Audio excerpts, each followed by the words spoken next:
आत्मन, मैं अत्यंत आनंदित हूं कि जीवन के संबंध में थोड़ी सी बातें आपसे कर सकूंगा।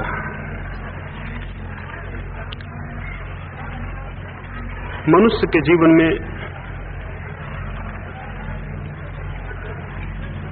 बहुत पीड़ा, बहुत कष्ट है।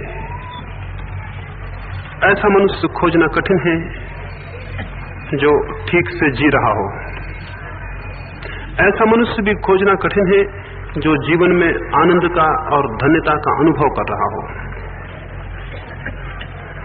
यदि हम अपने से पूछें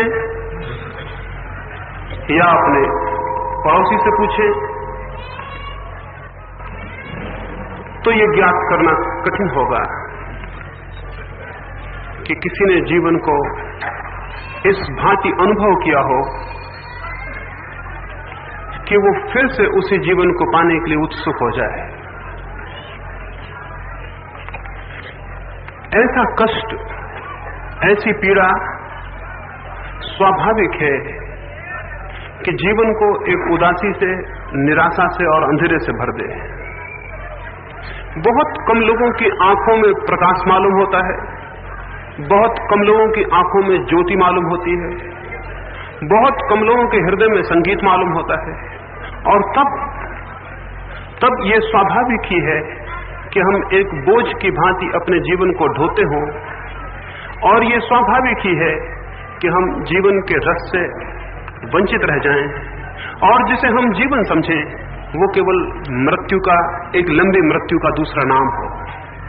मेरे देखने में हम धीरे धीरे मरते जाते हैं, और कोई भी विचार करेगा तो ये अनुभव करेगा कि जन्म और मृत्यु के बीच जिससे हम परिचित होते हैं वो जीवन नहीं बल्कि क्रमिक मृत्यु है, धीमी मृत्यु है। रोज हम मृत्यु की ओर विकसित होते चले जाते हैं, और हम चाहे कोई भी प्रयास करते हों, चाहे हम धन इकट्ठा करते हों या यश अर्जित करते हों या बहुत ज्ञान इकट्ठा कर लेते हों या त्याग और तपश्चर्या करते हों, लेकिन अंततः ऐसे बहुत कम धन्यभागी हैं जो जीवन के सत्य को अनुभव कर पाते हों। अधिक लोग केवल मृत्यु के मुंह में पहुंच जाते हैं। हमारी सारी यात्राएं, चाहे वे कितनी ही भिन्न दिशाओं में हों, अंततः मृत्यु की दिशा में ले जाने वाली सिद्ध हो जाती। मैं एक छोटी सी कहानी आपसे कहूं, उससे शायद मेरी बात समझ में पड़ सके। दमिश्क में एक बादशाह हुआ, बहुत बड़ा बादशाह था, बहुत संपत्ति थी, बहुत बड़ा साम्राज्य था। एक दिन सुबह ही उसने स्वप्न देखा भोर के समय कि मौत उसके सामने खड़ी है, और मौत ने उससे कहा कि आज सांझ को तुम ठीक जगह मुझे मिल जाना, मैं तुम्हें लेने आ रही हूं। मौत ने उस स्वप्न में उस बादशाह को कहा, आज ठीक जगह सांझ को मिल जाना, आ जाना ठीक जगह, मैं तुम्हें लेने आ रही हूं। नींद उसकी खुली, उसने नगर के विचारशील लोगों को बुलाया और पूछा कि ऐसा मैंने स्वप्न देखा है, क्या इसका अर्थ है? विचारकों ने कहा कि इसका अर्थ है कि आज सांझ आपकी मृत्यु आ जाएगी। राजा ने कहा फिर मैं क्या करूं? कुछ लोगों ने कहा कि इस महल को छोड़कर आप भाग जाएं, जितने दूर जा सके उतने दूर निकल जाएं। राजा के पास बड़ी तेज चाल से चलने वाला घोड़ा था, उस घोड़े पर सवार होकर वो राजा भागा। सांझ तक वो सैकड़ों मील दूर निकल गया। सूरज डूबने के समय एक बगीचे में जाके उसने शरण ली, निश्चिंतता से ये सोचकर कि अब मृत्यु का कोई भय नहीं है, मैं काफी दूर निकल आया हूं। लेकिन वो घोड़ा बांध भी नहीं पाया था, मुंह फेरा और देखा मौत सामने खड़ी है। तो राजा ने कहा ये तो बड़ा धोखा दिया, मैं तो इतनी यात्रा किया दिन भर में तुमसे ही भागने को। मौत ने कहा कि यही जगह तो तुम्हारा मिलने का निश्चय था, तुमने इतनी यात्रा हमसे मिलने को की, यही ठीक स्थान है, यही ठीक समय है, इसी के लिए सुबह मैंने तुम्हें निमंत्रण दिया था कि ठीक जगह ठीक समय पर सांझ को मिल जाना, तुम ठीक जगह आ गए हो। उस राजा ने सोचा कि मैं भाग रहा हूं मृत्यु से, लेकिन अंततः पाया कि वो मृत्यु में पहुंच गया है। हम सारे लोग भी भागते हैं, शायद इस कल्पना में कि मृत्यु से बच जाएंगे और जीवन को अनुभव करेंगे, लेकिन अंततः पाते हैं कि मृत्यु के मुंह में पहुंच गए हैं और जीवन से वंचित रह जाते हैं। जीवन को अनुभव करना जीवन का उद्देश्य है। कोई पूछे कि जीवन का लक्ष्य क्या है तो मैं कहूंगा जीवन को उसकी परिपूर्णता में अनुभव कर लेना। लेकिन बहुत कम लोग अनुभव कर पाएंगे, क्योंकि हमारी दिशाएं, हमारे प्रयत्न, हमारी चेष्टाएं, हमारी यात्रा करीब करीब जीवन की दिशा में नहीं है। हम मृत्यु की दिशा में ही चलते हैं। मृत्यु की दिशा में चलने से मेरा क्या प्रयोजन है वो मैं आपको कहूं। मृत्यु की दिशा में चलने का अर्थ है हम उन चीजों को इकट्ठा करें, उन चीजों को संग्रह करें, उन शक्तियों को खोजें और उनकी साधना करें जिन्हें मृत्यु नष्ट कर देने वाली हो।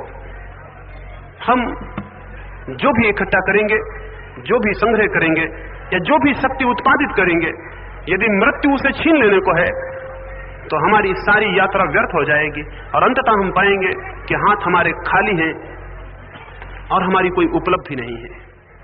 हम जीवन में शरीर के लिए जो भी खोजते हैं, इकट्ठा करते हैं, वो शरीर के साथ ही समाप्त हो जाएगा। ये हमने बहुत बार सुना है। ये हमारे धर्म ग्रंथों ने, हमारे साधुओं ने, हमारे विचारशील लोगों ने बार बार कहा है कि शरीर के लिए हम जो भी इकट्ठा करेंगे वो शरीर के साथ ही छिन जाने वाला है। लेकिन फिर भी शरीर के अतिरिक्त और किसके लिए हम खोजें, किसके लिए प्रयास करें, उसका भी हमें दर्शन नहीं हो पाता।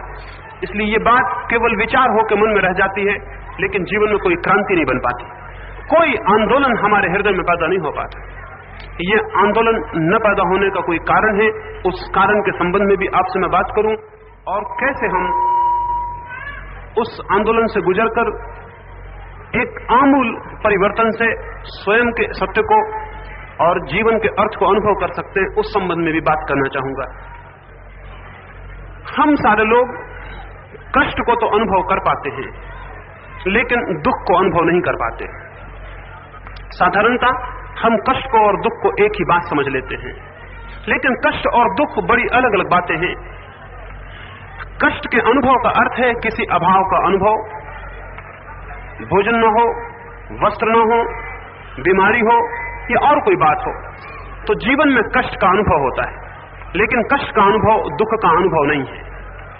कष्ट का अनुभव होगा तो हम सुख की खोज करेंगे, उस कष्ट को मिटाने की चेष्टा करेंगे, और अधिकतम लोग कष्ट के अनुभव के कारण सुख की खोज करते हैं, धन की खोज करते हैं, यश की खोज करते हैं। ये कष्ट के अनुभव की उत्प्रेरणाएं हैं जिनसे हम सुख की खोज में जाते हैं। जिन लोगों को दुख का अनुभव होगा वे सुख का नहीं बल्कि सत्य का अनुसंधान करेंगे।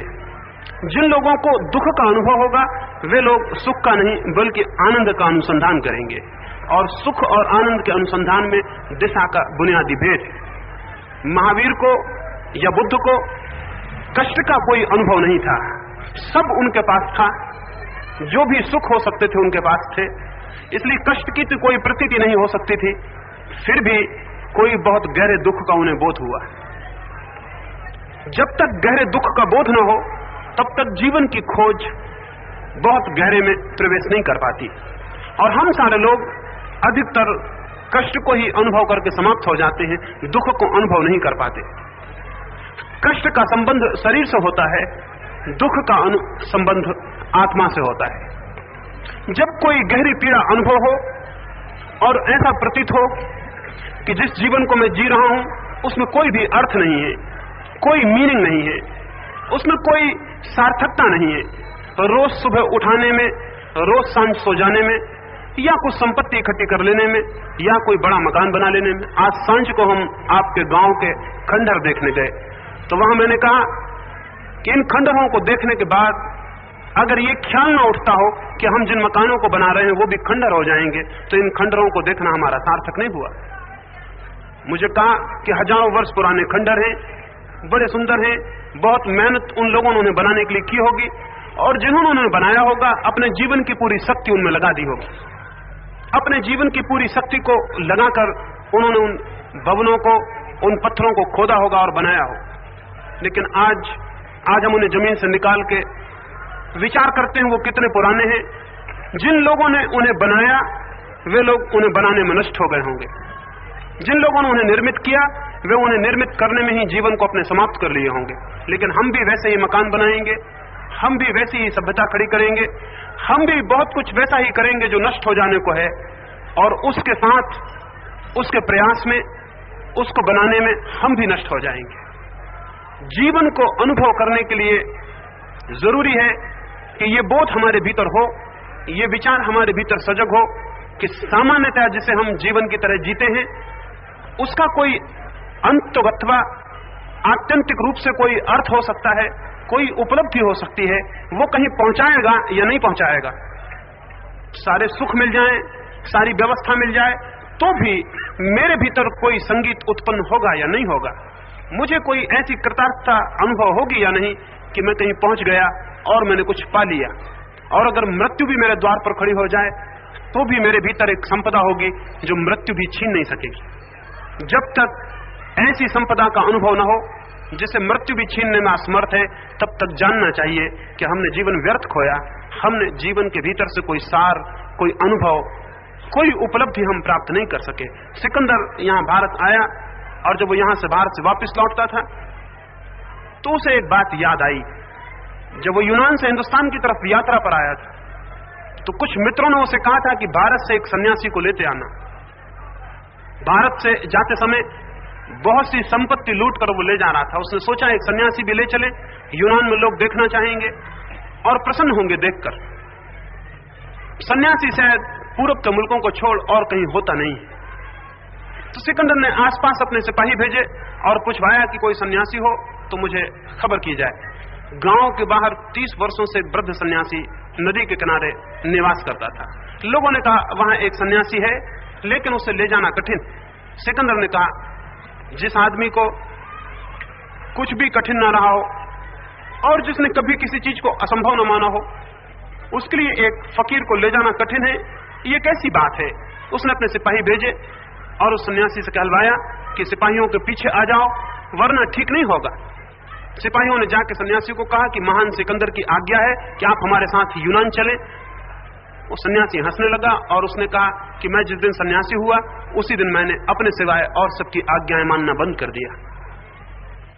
सिपाहियों ने कहा ये नंगी तलवारें देखते हैं, इसका एक ही परिणाम हो सकता है कि आपकी हत्या कर दी जाए।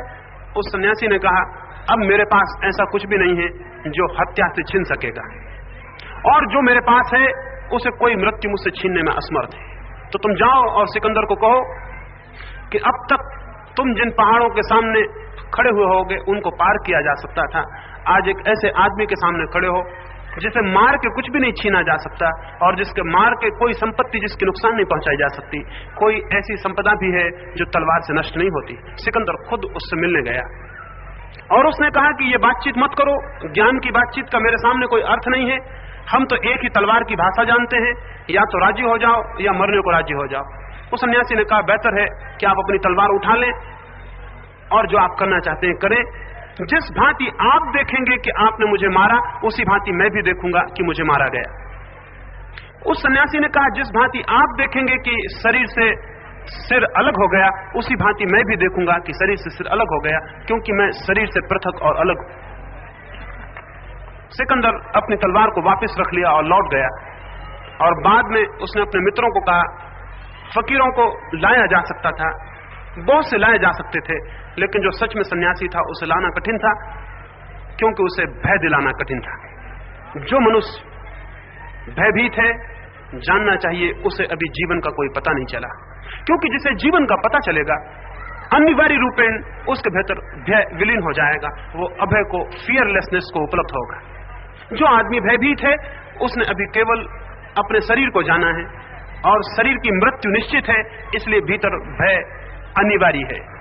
जब तक हम ये अनुभव करेंगे कि हम शरीर हैं और ये अनुभव करेंगे कि शरीर की मृत्यु है, तब तक बहुत स्वाभाविक है कि भीतर एक भय 24 घंटे जाने अनजाने हमारे भीतर उपस्थित रहे, और वो भय यदि बना रहे तो उसके परिणाम में चिंता होगी, पीड़ा होगी, बेचैनी होगी, मानसिक तनाव होगा और किसी तरह की शांति और किसी तरह का संगीत संभव नहीं रह जाएगा।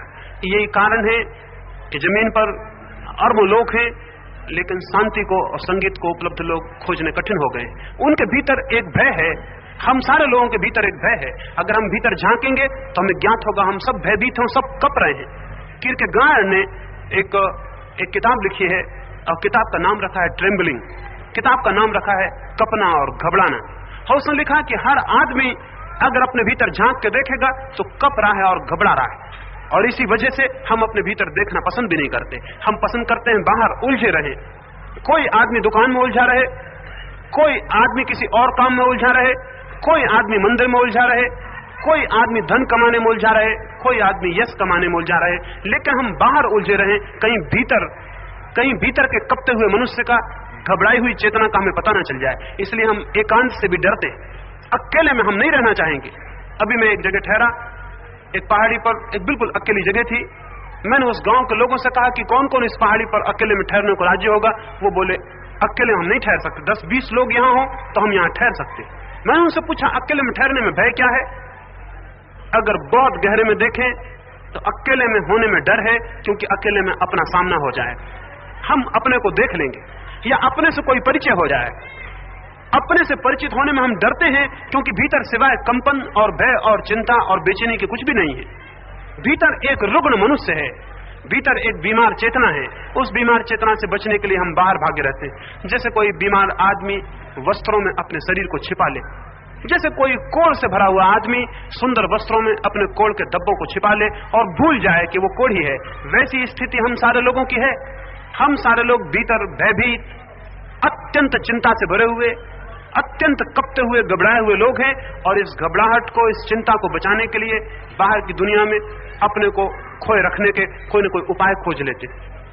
ये स्थिति हमारे भीतर मृत्यु की जो सन्निकट संभावना है उसके कारण पैदा होती है। और हर आदमी जन्म के बाद बहुत गहरे में जानता है कि मरना होगा। रोज चारों तरफ मृत्यु घटित हो रही है, रोज सूखे हुए पत्ते कुम्हला के गिर रहे हैं, रोज सूखे हुए फूल अलग किए जा रहे हैं, और रोज सब परिवर्तित होता जा रहा है। जो भी जन्मता है वो मर जाता है। इसे हम जानते हैं, इसे हम रोज प्रत्यक्ष कर रहे हैं। हम भीतर इस सत्य से परिचित हैं भली भांति कि हमें मरना होगा। उस मृत्यु को भुलाए रखने के लिए हम बहुत उपाय करते हैं, लेकिन मृत्यु को भूला तो जा सकता है, लेकिन बचा नहीं जा सकता।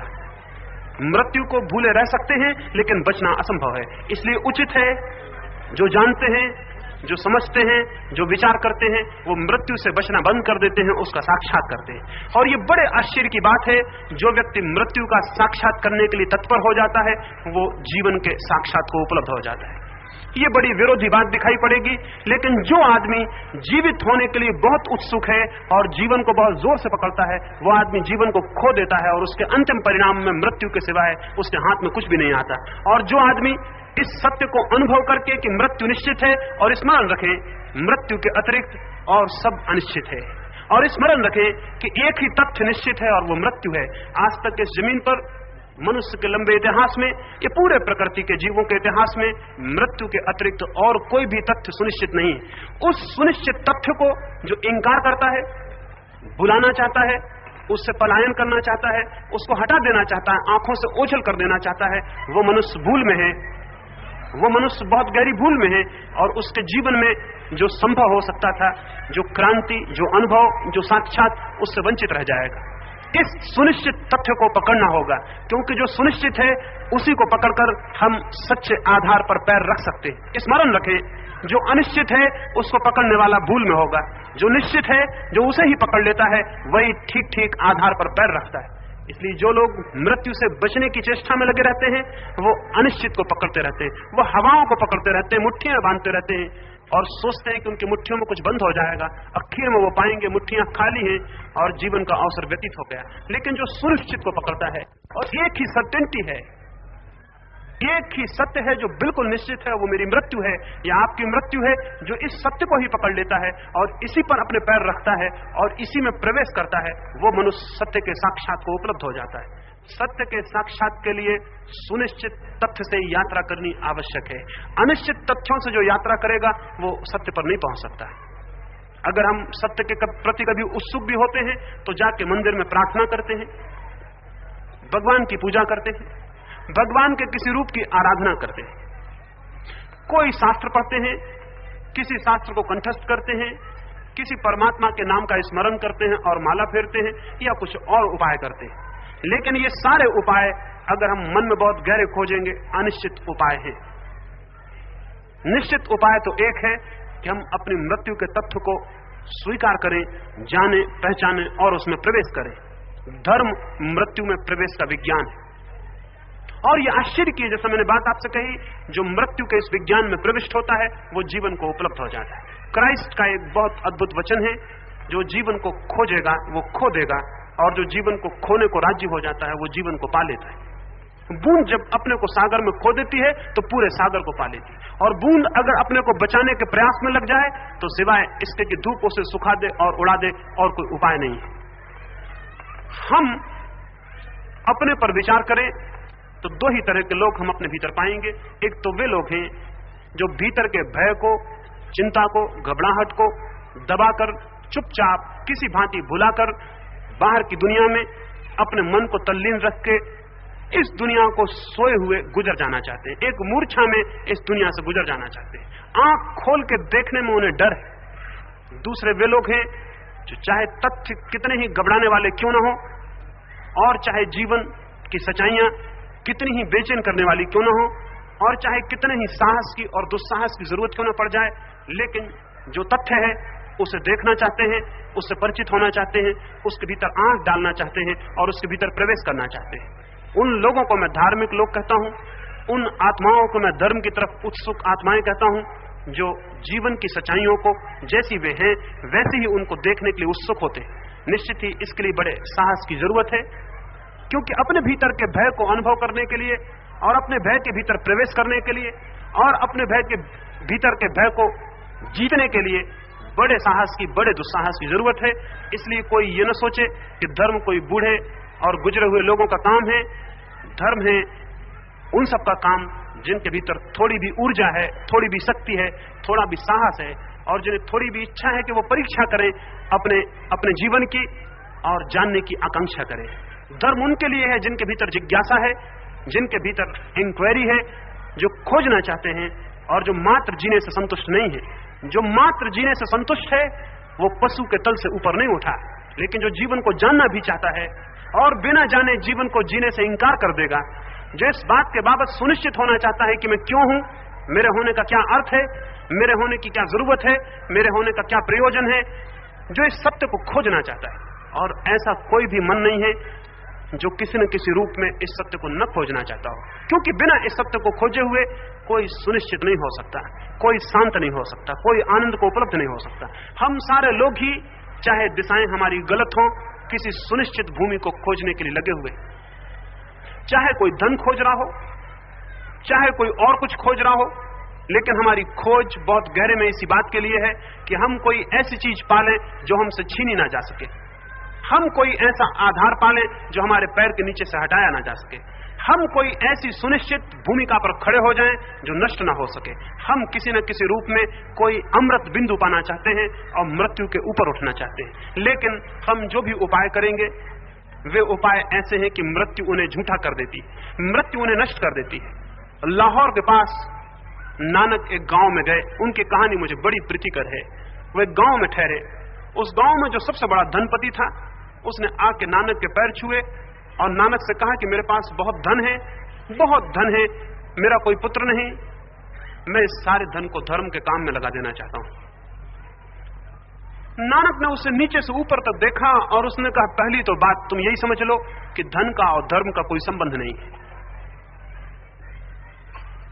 तुम्हें अगर यह ख्याल है कि तुम्हारे पास बहुत धन है तो पहली तो यही अयोग्यता हो गई तुम्हारे धर्म को जानने की। और फिर जैसा मैं तुम्हें देखता हूं मुझे लगता है तुम बिल्कुल निर्धन आदमी हो, तुम्हारे पास कुछ भी नहीं। उस आदमी ने कहा, मेरे कपड़ों पर न जाएं, मैं सीधा साधा आदमी हूं लेकिन धन मेरे पास बहुत है, आप आज्ञा दें तो मैं दिखाऊं कि मेरे पास क्या है। नानक ने कहा, तुम जब मानते नहीं तो मैं एक छोटा सा काम तुम्हें देता हूं, इसे तुम कर लेना, फिर कोई बड़ा काम होगा तो मैं जरूर बताऊंगा। अगर ये काम हो गया तो बड़ा काम भी बताऊंगा, क्योंकि मुझे साबित हो जाएगा कि तुम्हारे पास शक्ति है, संपत्ति है।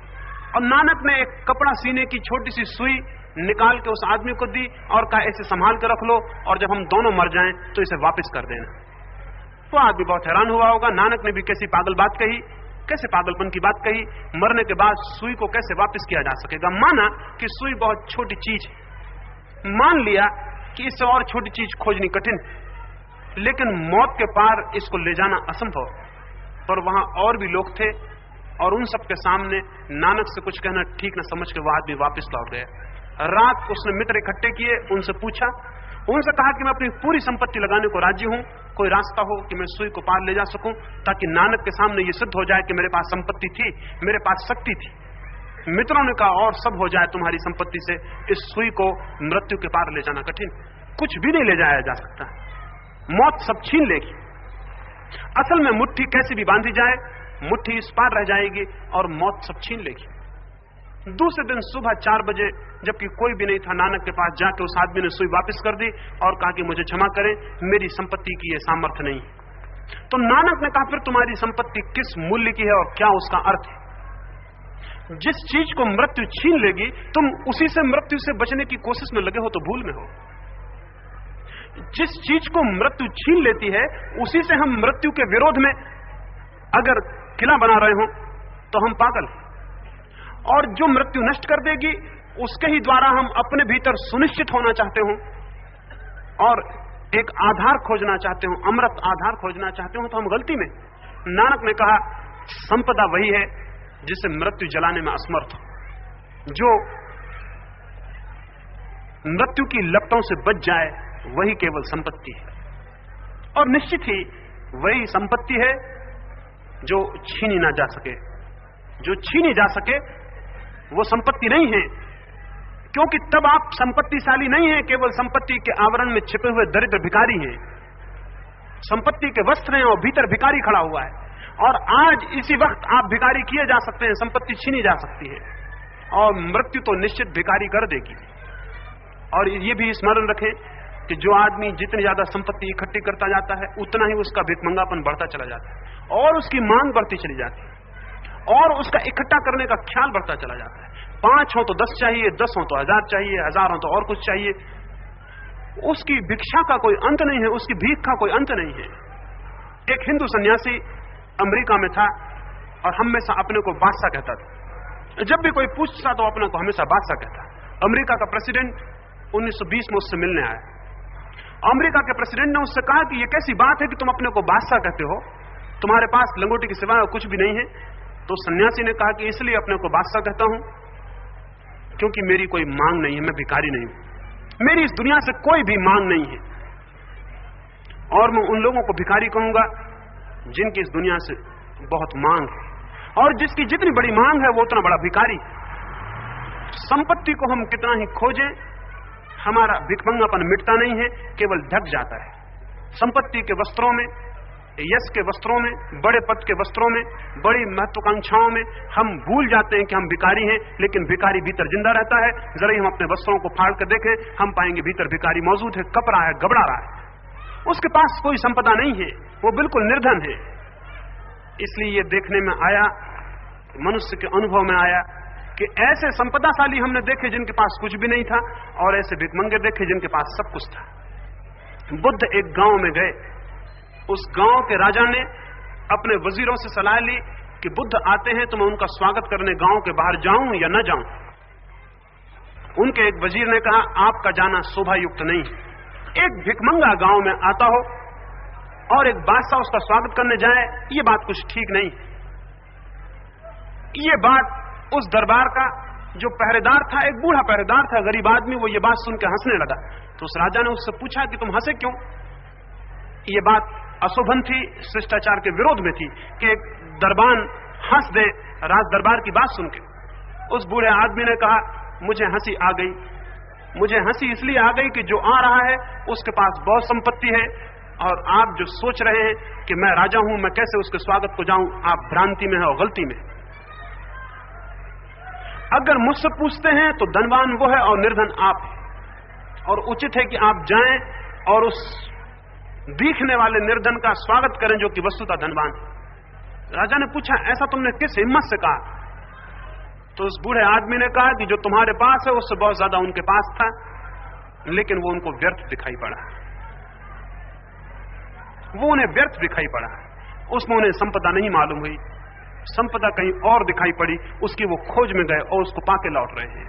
अब उनकी खोज समाप्त हो गई है, अब उन्हें पाने को कुछ भी शेष नहीं रह गया। संपत्ति केवल वही है जिसे पाने के बाद फिर पाने को कुछ शेष न रह जाए, और जो संपत्ति पाने से और संपत्ति की आकांक्षा बढ़े वो संपत्ति नहीं है, विपत्ति है। जिससे और भिखमंगापन बढ़ता चला जाए वो कोई उपलब्धि नहीं है, वो कोई पाना नहीं है, वो कोई प्राप्ति नहीं है। प्राप्ति वो है जिसे पा लेने पर फिर और पाने का प्रश्न न रह जाए। अगर मुझे प्यास लगे और मैं पानी पीऊं और पानी पीने से और प्यास बढ़ती चली जाए तो उस पानी को हम पानी कहेंगे या कि उसे और प्यास को बढ़ाने वाली बीमारी कहेंगे। पानी तो वही है जिसे मैं पीऊं और मेरी प्यास बुझ जाए। क्राइस्ट एक गांव से गए, उन्हें प्यास लगी, उन्होंने एक कुएं पर पानी भरती एक स्त्री से कहा कि मुझे पानी पिला दो। उस स्त्री ने उन्हें देखा, वो दूसरे गांव के थे, दूसरी जाति के थे। उसने कहा क्षमा करें, हम दूसरी गांव के दूसरी जाति के लोगों को पानी नहीं पिलाया करते। तो क्राइस्ट हंसने लगे और उसने कहा कि पागल, तू जो पानी पिलाएगी उस पानी को पी लेने के बाद फिर प्यास लगाती है, लेकिन एक पानी हम भी पिलाते हैं जिसको पिलाने के बाद फिर कोई प्यास नहीं लगती। तो तेरे बहुत सस्ते पानी के बदले में हम उस पानी की बात भी तुझे बता देंगे, उसके मार्ग, उसकी चर्चा भी करेंगे जिसको पी लेने के बाद फिर कोई प्यास नहीं लगती। ऐसा पानी है जिसे पीने के बाद फिर प्यास नहीं लगती, और ऐसी संपदा है जिसे पाने के बाद फिर और संपदा पाने का ख्याल नहीं रह जाता, और एक ऐसा जीवन है जिसे पाने के बाद मृत्यु का भय विलीन हो जाता है। उसको पाने का मार्ग धर्म है। तो धर्म से मेरा अर्थ कोई जैन, हिंदू, मुसलमान, ईसाई से नहीं है। धर्म से मेरा अर्थ है जीवन के सत्य को पाने का मार्ग। एक दौड़ जो हमें बाहर ले जाती है वो कभी भी हमें उस तक नहीं पहुंचा पाती, उस संपदा तक जिसकी मैं बात कर रहा हूं। लेकिन एक और गति भी है, अपने भीतर जाने की गति भी है। और अगर हम अपने भीतर जा सके, इस क्षण भी अगर हम आंख बंद करें और अनुभव करें, तो हम में से शायद ही कोई ये कह सके कि मैं शरीर हूं। ऐसा आदमी आज तक नहीं पैदा हुआ जिसने सच में आंख बंद की हो और भीतर देखा हो और अनुभव किया हो और जो ये कह दे कि मैं शरीर हूं। रात आप गहरी नींद में सो जाते हैं, शरीर का तो पता भी नहीं रहता। आप तो होते हैं लेकिन शरीर का कोई पता नहीं रह जाता। जब बहुत गहरी नींद होती है तो आपको अपने नाम का भी पता नहीं रह जाता। आपको ये भी पता नहीं रह जाता कि आप धनवान हैं कि निर्धन हैं कि ज्ञानी हैं कि अज्ञानी हैं कि सन्यासी हैं कि ग्रस्त हैं। आप कौन है इसका भी पता नहीं रह जाता। आप तो होते हैं लेकिन ये सारी बातें ऊपर छूट जाती हैं। आप किसी भीतर के केंद्र पर पहुंच जाते हैं जहां इनकी कोई भी खबर नहीं। अगर आपको बेहोश कर दिया जाए और आपके हाथ पैर काट डाले जाएं तो आपको उनका भी पता नहीं चलता। आप होते हैं लेकिन उनका कोई पता नहीं चलता। मनुष्य का होना उसके शरीर के होने से भिन्न है। मनुष्य की सत्ता, जीवन की सत्ता उसकी देह की सत्ता से बहुत भिन्न और बहुत ऊपर और बहुत पृथक बात है। यदि हम भीतर चलें, और भीतर हम तभी चल सकते हैं जब हमें ये एक भ्रम हमारा टूट जाए कि बाहर कुछ पाने जैसा है। जिस आदमी का ये भ्रम कायम है कि मैं बाहर कुछ पालूंगा, इसको मैं संपत्ति का भ्रम कहता हूं, चाहे वो संपत्ति किसी रूप की हो। जिस आदमी को ये भ्रम कायम है कि बाहर मैं कुछ पालूंगा, वो भीतर की यात्रा नहीं कर सकता। ये भ्रम टूटना चाहिए, और ये भ्रम टूट सकता है। अगर हम आंख खोलें और चारों तरफ जीवन को देखें तो ये भ्रम टूट सकता है। ये टूटेगा अगर हमारी आंख खुली हो, और यदि हमारा ये भ्रम टूट जाए, और ये सबसे बड़ी घटना है, सबसे सौभाग्य की, कि किसी आदमी का ये भ्रम टूट जाए कि बाहर कुछ भी पाया जा सकता है जो कि सुनिश्चित आधार बन सके। चारों तरफ आप देख रहे हैं बाहर का सब पाना छूट जाता है, मनुष्य रिक्त, नष्ट हो जाता है। ये अगर आपके मन में गहरा प्रविष्ट हो जाए तो बाहर की दौड़ एक नया रूप, एक नई दिशा ले लेती है। और वो दौड़ और दिशा ये होती है कि मैं अपने भीतर खोजूं। यदि बाहर कोई भी उपाय नहीं है सत्य को, सच्चाई को, वास्तविक को, सुनिश्चित को, अमृत को या अनंत को पाने का, तो मैं भीतर झांकूं। दो ही तो दिशाएं हैं, एक तो बाहर का जगत है और एक भीतर जगत है। बाहर का भ्रम टूट जाए तो भीतर की यात्रा शुरू होती। याज्ञवल्क्य एक ऋषि हुआ, छोड़कर जा रहा था घर को, बहुत धन उसने इकट्ठा किया था, बहुत बड़ा विवादी था, बहुत बड़ा पंडित था, बहुत बड़े बड़े विवाद उसने जीते, बहुत बड़े बड़े पुरस्कार जीते, और उसने अपने आश्रम में बहुत सोने के अंबार लगा दिए। विवाद में उसकी अद्भुत कुशलता थी, पांडित्य उसका बड़ा था, जहां भी गया वहीं से विजयी होकर लौटा। लेकिन जीवन के अंत में उसे पता चला कि इस विजय के धोखे में बहुत बड़ी हार हो गई। एक विवाद से लौट रहा था तब उसे ज्ञात हुआ एक बहुत बड़े राजा ने एक बहुत बड़ा विवाद आयोजित किया था और कहा था कि जो पंडित वहां इकट्ठे पंडितों के सारे प्रश्नों के उत्तर दे देगा, उसे 1000 गौएं जिनके सींगों पर स्वर्ण मढ़ा था और जिनके ऊपर वस्त्र डाले गए थे, जिनमें हीरे मोती लटकाए गए थे, वो उसे भेंट में मिल जाएंगी। वो 1000 गौएं उस राजा ने द्वार पर खड़ी कर रखी थी राजमहल के। लाखों रुपए उन गौओं पर लटका दिए गए थे और हजारों पंडित पूरे देश से इकट्ठे हुए थे। उन पंडितों के बीच किसी की हिम्मत भी ना थी कि खड़ा हो और कहे कि मैं दावा करता हूं विवाद में प्रतियोगी होने का। याज्ञवल्क्य सबसे पीछे पहुंचा, उसके साथ उसका एक शिष्य था। उसने द्वार पर जाकर कहा कि देखो गौएं धूप में खड़े खड़े थक गई हैं, पहले तुम इन्हें घर ले जाओ, विवाद हम बाद में कर लेंगे। उसने कहा पहले तुम इन्हें घर ले जाओ, पुरस्कार पहले ले जाओ, विवाद हम बाद में कर लेंगे, ऐसा आश्वस्त था। और उसका शिष्य गौएं खदेड़ कर घर ले गया और सारे पंडित देखते खड़े रह गए कि उनकी हिम्मत न हो रही थी कि कौन प्रतियोगी हो। और यह आदमी पीछे आया, उसने गौएं पहले भेज दी और उसने राजा से कहा चिंता ना करें, विवाद हम बाद में जीत लेते हैं। विवाद जीत के वो घर लौटा। लेकिन घर लौट के उसे एक अद्भुत कुछ बात ख्याल में आई। उसे लगा कि कितना ही मैं विवाद जीत लूं, सत्य का तो मुझे पता नहीं।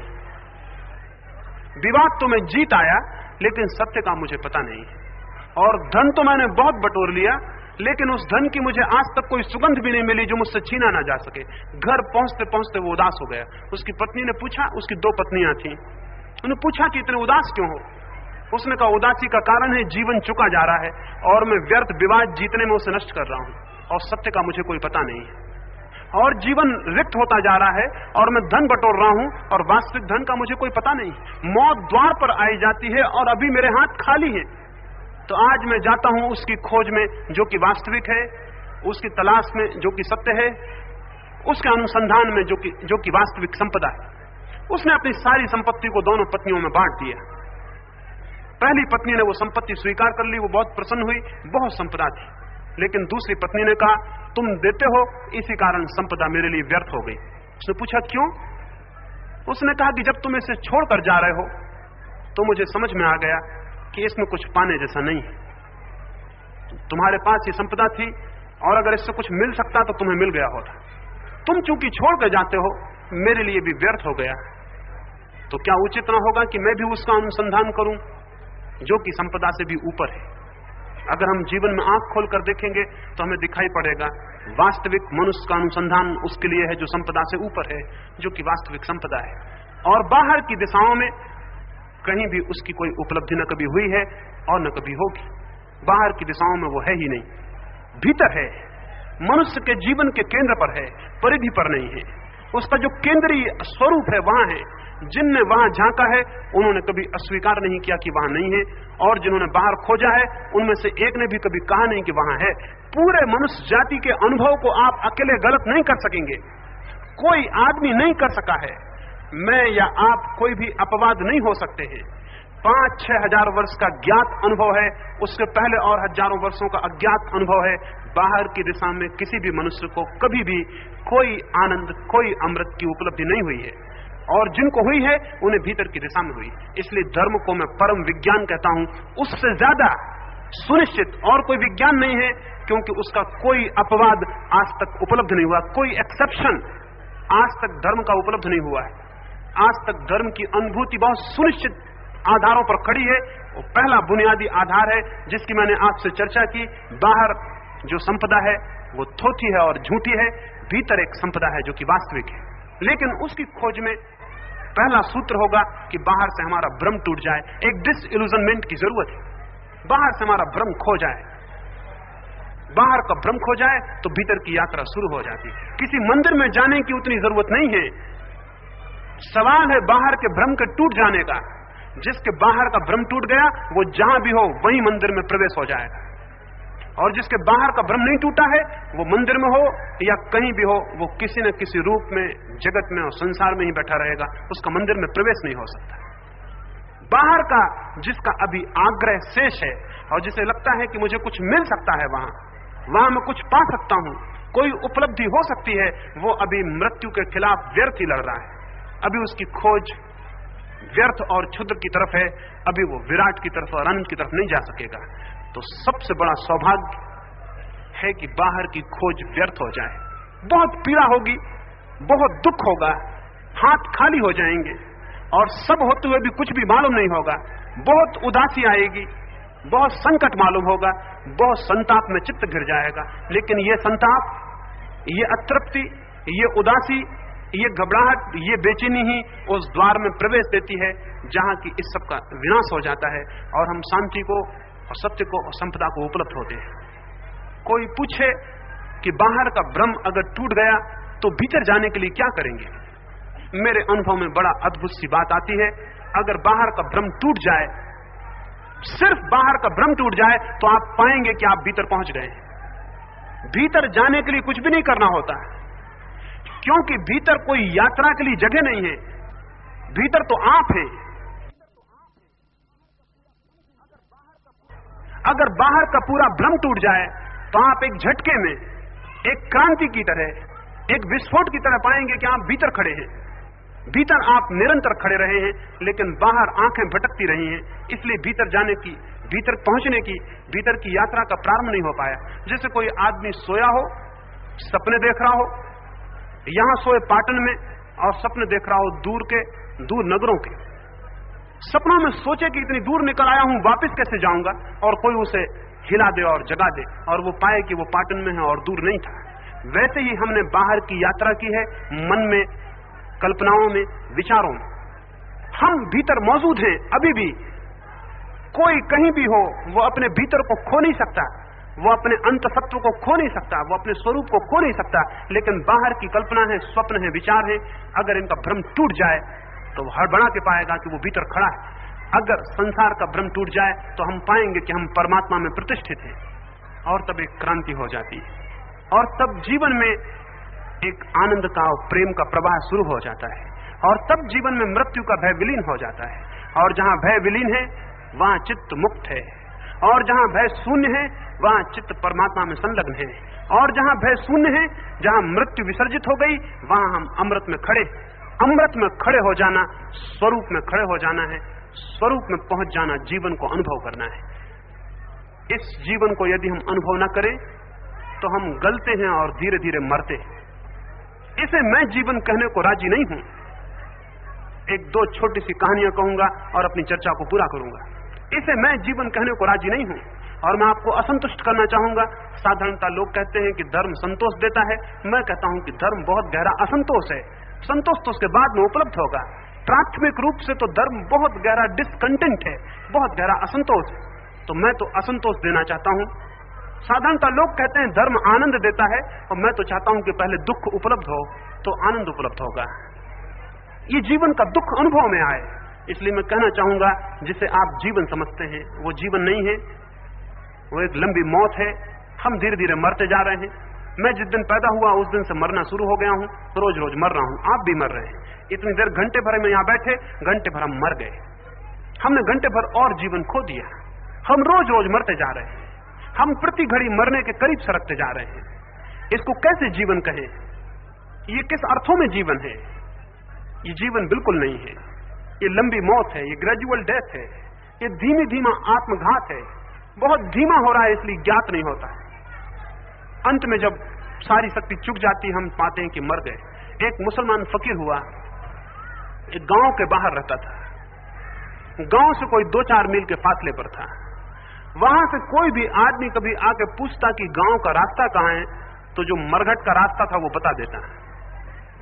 मरघट से 2 मील का चक्कर लगा के लोग लौटते, उसको गालियां देने लगते कि तुमने ये क्या किया।